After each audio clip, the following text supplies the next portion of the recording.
Yo, I'm Trey, or something. So, Puyo Puyo Sun, anyone? It was Compile's third mainline Puyo game, and the second and last one before their bankruptcy. Out of all the Compile games, this one is my favorite. I'll get to that later though. First, the history. After the success of Puyo Su, Compile decided to pull a return to form, set the formula back to Puyo 1's in terms of stage progression and whatnot, with all the mechanics of Su. According to Wikipedia, they wanted a more retro approach. I mean, yeah, okay, the first game only came out half a decade ago, but go off, I guess. Puyo Sun released for the arcade, N64, Sega Saturn, PlayStation, Windows, Game Boy Color, Genesis Mini 2. Didn't they release in like 2022? Odd. Whatever. On with the review. That was stupid. Do I kill myself? Starting the game. Oh, hi, Carbug. This game started the tradition of having animated opening cutscenes, which stayed a staple to the end of the Compile era. I love this opening cutscene so much. It explains the plot without telling, with it quite literally following the rule show, don't tell. It's also drawn and animated beautifully, which makes me wish there was a Puyo cartoon in the same style. On the character selection screen, there's 3 characters to pick from, each having their own path, story, and difficulty. Draco's easy, Oro's normal, and Shezo's hard because he's Shezo. Unlike Puyo Su, this game has a plot. It can be summarized in one sentence. Man causes heat death of the universe because he wanted to get laid. You know, typical summer activities. Basically, Satan uses special magic to enlarge the sun in hopes to create a paradise where he can be surrounded by girls in bikinis. See, told you it could be summarized in one sentence. In Draco's path, she doesn't desire to stop Satan. She just wants to sunbathe. This is what her entire path is. It's just about her trying to find a spot to sunbathe. She ends up finding her spot, only to get a sunburn due to the immense heat. In Oro and Shezo's paths, they just can't stand the heat. They set out to stop Satan due to this. And he touched that and notices that Oro's path happens after Draco's because when Oro fights Draco, she's all sunburned. Oro and Shezo also fight each other at the same time in each other's paths. So, what makes this game's mechanics different than Su? Well, every time the player counters, special garbage called Sun Puyo will fall on the screen. Killing it sends garbage to your opponent. Okay, so the vibe of this game just hits for me. Anything summer related, I'll enjoy. Favorite Scott Pilgrim book? Book 4. Favorite weather? Hot. Favorite season? Winter. It's too hot during summer. You get what I mean though, right? Everything about this game just feels good and cozy. This game has a really fun sense of humor. Most of the cutscenes get laughs out of me. Like Directo's second stage where she encounters Harpy and helps her from off the ground and starts her amazing singing. As for tradition, this game is really good music. From Aura's battle themes to Satan fight, every song in this game is just pure bliss to the ears. This is certainly a soundtrack that I will be using throughout my videos way too much, mark my words. In the Puyo Su review, I said, for the art and animation in this game, it's good. In my opinion, it's the best art style from the Compile era. So, I may have lied. This game, the art is so much better than I remember it being.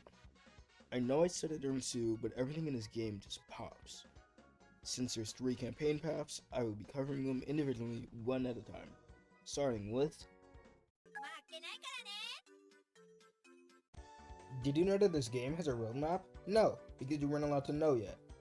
It shows where your character is and all the locations that the battles take place at, like the tower, which is where Satan and the final boss take place. The first opponent is Skeleton T. This game has fully voiced cutscenes, although it retains a sprite animation like Puyo 1 and Su had.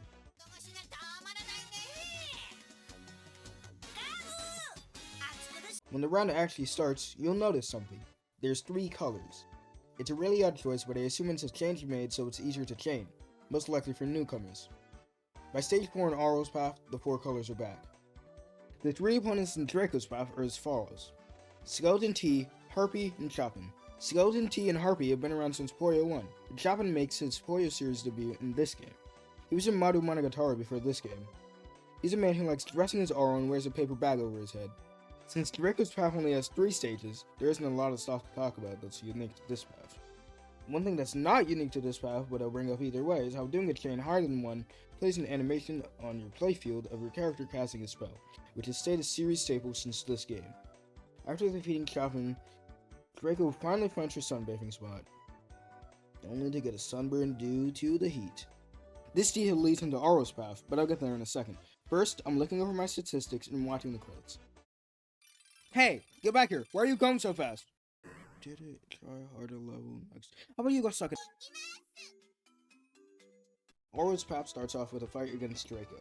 She's sunburned from her path something, which I find really humorous. After you beat Draco, you fight Incubus. He's a demon who thinks of himself as a ladies' man, although he flirts with anyone regardless of gender. Awesome. One thing that caught me off guard was that his losing quote was, "Oh my god." After Incubus is Sukadara, who... You know what, I'm tired of not mentioning this. Remember how in Puyo 1 and Sue, your opponent would have a portrait in the middle of the screen?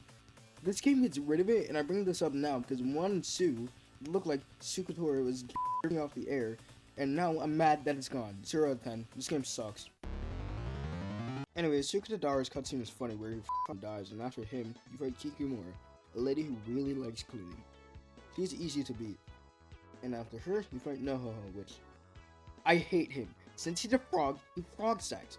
Frog stacking is turn your brain off in win mode. He just stacks pieces on the side and hopes it works. The sad part too is that I almost lost to him because I spent too long building a chain. Don't worry though, I lose in stage 7, but we'll get there when we get there. Stage 7 is against Witch, who I may or may not have lost to because I thought it was a good idea to stack my excess pieces in column 3 instead of 6. I have a great personality, I swear. Stage 8 is against Zodama, who I lost to because my luck was not in my favor. I got him the second attempt though. Stage 9 was uneventful. I did a 3 chain in 1. Stage 10... Don't even get me started. I lost 3 times because I spent too long building again, and take a wild guess what happened the 3rd time. I beat him eventually though. Stage 11 is against Rulu, who went down pretty easy. Stage 12 is against Mr. Creeper himself, Wige. I lost to him because I am straight dog at this game. But finally, you reach Satan. First of all, I really like his stupid Hawaiian shirt outfit in this game. Second of all, he's voiced by Munotani, the Puyo series creator. And lastly, his boss fight music is really good. Like most other Satan fights, he's easy to beat, and after that, you've beaten the game.